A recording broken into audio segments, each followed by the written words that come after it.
Hello, everybody. I recently met a Muslim brother for the first time, and I was very excited that I had a conversation with him concerning their beliefs on whether Muslims should believe in the Bible or not. I took a video from our conversation, and I would like you guys to put your comments and your thoughts in the comment section.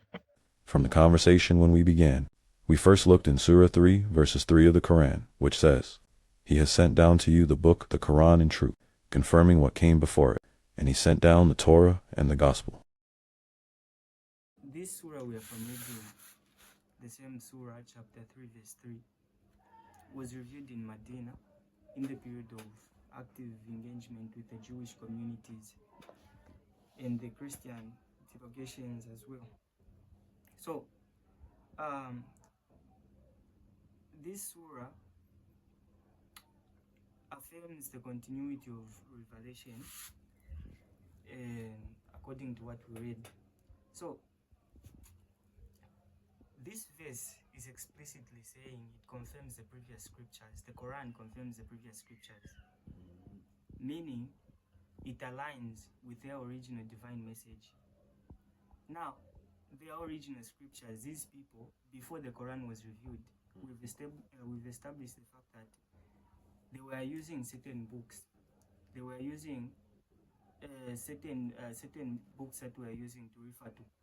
And these books have been explicitly named by the Quran, which is the Torah and the Gospel. We've established that the Torah, these are the books written by Moses. That's the Torah. No, not written by Moses. It's revealed. Okay, revealed to Moses, as you believe. They were revealed to Moses. That's the Torah. And what do you understand by the Gospel? What do you call the Gospel in your religion? The Injil. The Injil. Can you name any specific books that you know from the Gospel? Specific books? Yes, because according to our belief, we believe the Gospel, these were the books written by Mark, Matthew, Luke, and John. So the books, I mentioned the books which are found in there. Do you mean the chapters or the books? Because if you say the same books I'm saying are not what you consider to be the Gospel, then you're arguing against these Christians of this time. Because these are Christians, and these Christians were using the same books written by Matthew, Luke, and John. These were the very same books. If you want, you can trace their records. At this period in time, this surah was mostly considering the Jewish communities and the Christians of this period. This was reviewed in Medina. So, like, the way it was, Allah sent down many messengers, some were meant for all of mankind. For example, we have Moses, Jesus, Muhammad as the last messenger. So there were even messengers who were sent just for a small area. For example, just Riverside. That messenger, that was his due restriction, just Riverside. Calling the people to the religion of Allah, to the truth. So now, the Bible, like for the way it was, for Allah to send a new book, that means the preceding book has been tampered with. So the book which was wait, you're saying when Allah sends a new revelation, meaning the previous one has been tampered with. Yeah. But how can the Quran confirm? How can Allah, the same Allah who sends the revelation, confirm the previous books to say they are in line with the new revelation? How does that make sense? Because life is a test.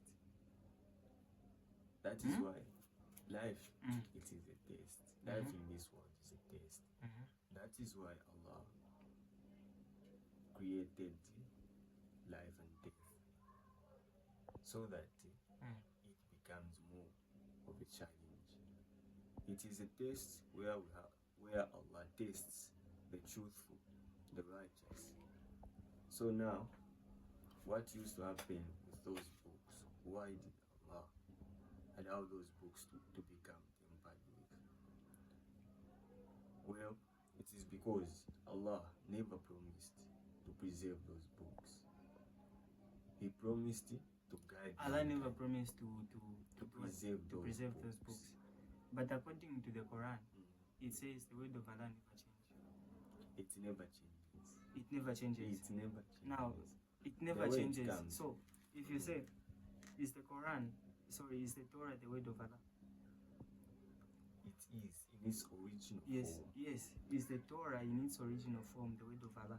Yes. The books that were revealed to Moses, they were Yes. the word of Allah. Yes. So, if you say Allah revealed a new revelation Mm. and said these previous revelations are no longer in use, that means it's going against His word. Allah never said that. Never. Bro, that's what you're claiming. You need to prove that, guy. That's what you're claiming it already. Mm. If you say, if Allah reveals a new revelation, then the previous one is terminated.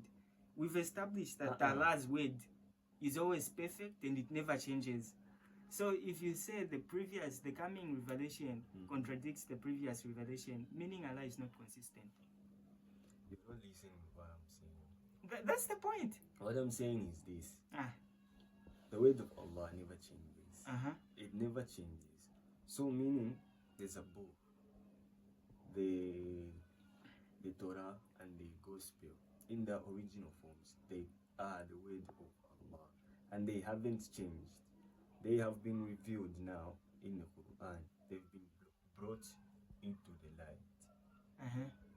You see?